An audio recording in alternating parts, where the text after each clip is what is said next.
Following some disappointing losses last night there was some massive primary wins from progressives and socialists all across the US.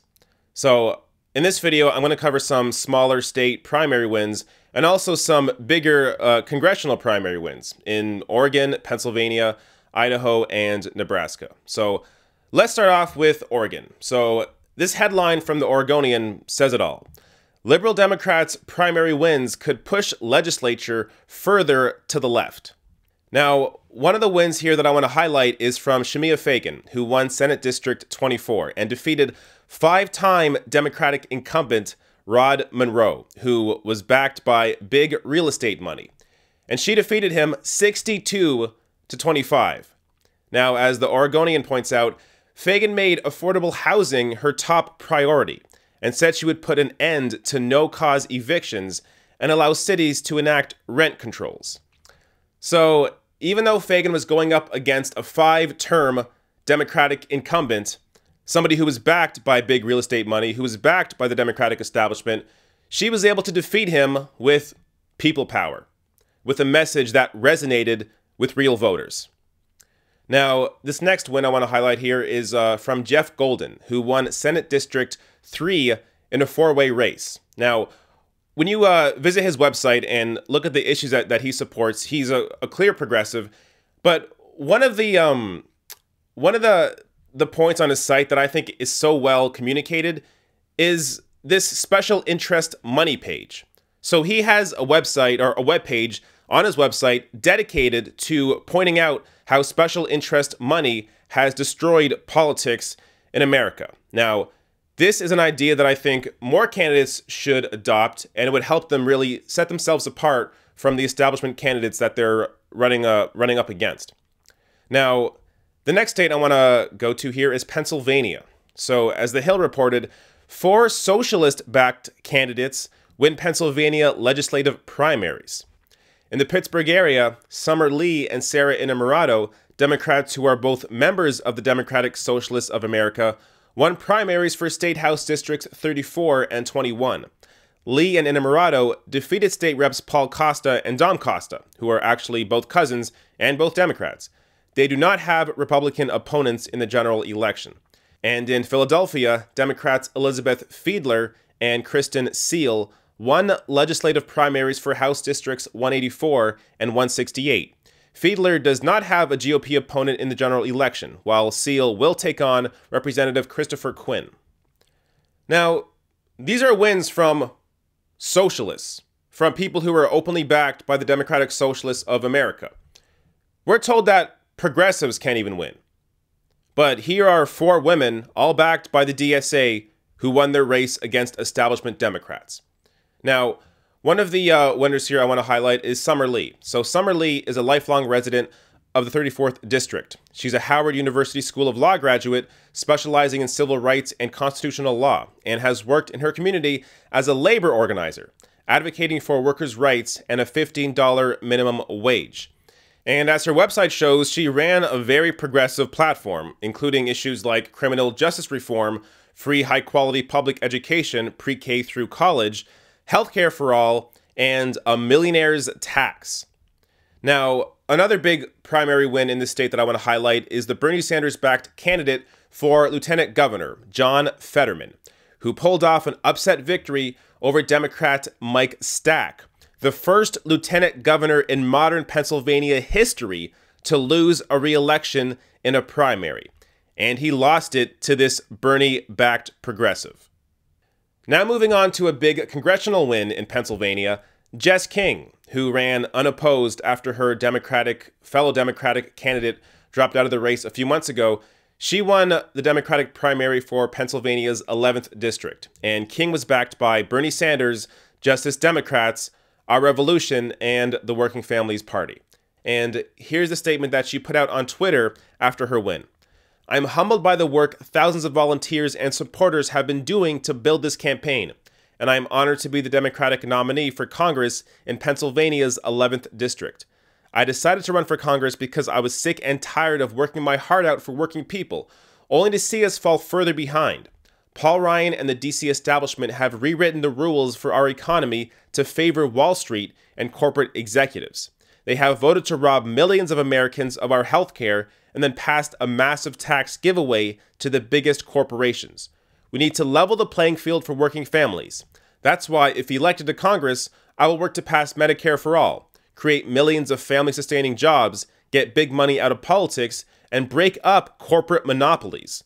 We have a choice in November. We can allow the rich and the powerful to keep stacking the deck against us, or we can build an America that works for all of us, no matter who we are or how much money we make. So here is a candidate that ran, once again, on a platform for the people. Now, yes, she ran unopposed, but come November, there's going to be a clear distinction between Jess King, who is not backed by corporate PACs, who is not backed by special interests, somebody who is running on a platform for the people, somebody who supports issues like Medicare for all, which is supported by the vast majority of Americans, versus a Republican who will be a big money donor backed candidate. Now, if Jess King was a status quo Democrat, it would be a lot harder to make the case to vote for her, because you could say, well, both these candidates are backed by big corporate money, so who can I really trust to represent my own interests? But because Jess King is not that, and she is a progressive, she is free of big donor money, you know you can actually trust her to do what she says. Now, I have two more wins that I want to highlight, one from Idaho and one from Nebraska. So, as Mike reported, Paulette Jordan is the Native American who won the Democratic primary for Idaho's governor race. The 38-year-old Jordan was the progressive favorite in the race, while Idaho's Democratic establishment lined up behind businessman A.J. Balukov, who ran for governor unsuccessfully in 2014. Balukov, a moderate who contributed to Mitt Romney's 2008 and 2012 campaigns, ran as a pro-business candidate, while Jordan focused on populist issues, calling out state Republicans for their ties to big business interests. Now, if Paulette Jordan wins in November, she'll be the country's first ever governor from a Native American tribe. And she ran on issues like increasing the minimum wage, increasing teachers' pay, legalizing marijuana, building a public medical school in the state, and instituting universal preschool. Now, Idaho is seen as a more conservative state, but in 2016, Jordan was the only Democrat in northern Idaho to win a seat in a district Donald Trump won, an election that took out even the most established Democrats in the state. So, in 2016, in a wave of conservative wins, where all the moderate Democrats were taken out, Paulette Jordan, a bold progressive, won, which shows you that being more moderate, trying to appeal to Republicans, doesn't net you Democratic wins, but being a bold progressive makes you stand out. Now, I want to, so in the future, I want to do more on Paulette Jordan because her story is just incredible. But I want to move on to the last big win here, and that's from Nebraska, where progressive Kara Eastman took out the DCCC-backed Brad Ashford by just over 1,000 votes. So as Vox reported, Medicare for All progressive woman wins surprise victory in a key Nebraska House primary. Eastman started the Omaha Healthy Kids Alliance in Omaha before running for office. She was endorsed by the Progressive Change Campaign Committee, a lefty national grassroots group, and the National Justice Democrats during the primary. She notably endorsed Medicare for All in this district, Omaha, and the surrounding area, which is much more of a swing region than the rest of Nebraska. Quote, "I'm tired of hearing Democrats don't have a backbone, that we don't stand for anything," Eastman says in her ad. That changes now. Now, out of all the big wins last night, I think this one was maybe the most impressive one. And that's because of who Eastman was backed by. So she was endorsed by the PCCC, not to be confused with the DCCC, and Justice Democrats, two massive progressive organizations, going up against Brad Ashford, who was endorsed by the DCCC, the Democratic establishment. So we have a real progressive going up against a corporate Democrat in a state like Nebraska, which voted for Trump 60% in 2016. So a conservative state, showing you that there is more enthusiasm, more support for a progressive among Democratic voters than there is for moderate Democrats, even in a state like Nebraska. So Eastman ran on issues like, as I mentioned, Medicare for all, but also universal background checks, getting big money out of politics, raising taxes on corporations and the wealthy, and decriminalizing marijuana. Now, reading some reports about this race, I saw CNBC put out a report saying that, oh, Eastman has quite a hill to climb to win in November because she is a progressive, and now that she is going to represent the Democratic Party in this race, that people are now expecting the Republican opponent to win this seat. We're going to see. We are going to see.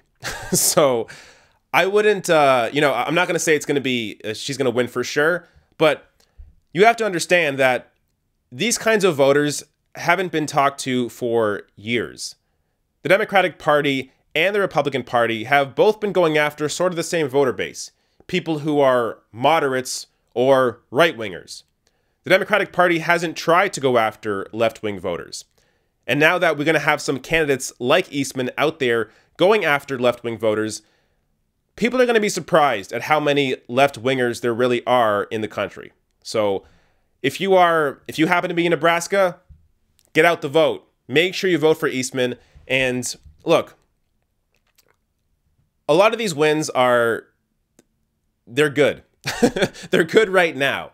But there's a lot of work to go to get these people actually in their seats in November. So this first step right here is just showing us that progressives can win against establishment Democrats, against corporate Democrats. So we are slowly chipping away at the idea that progressives can't beat corporate Democrats.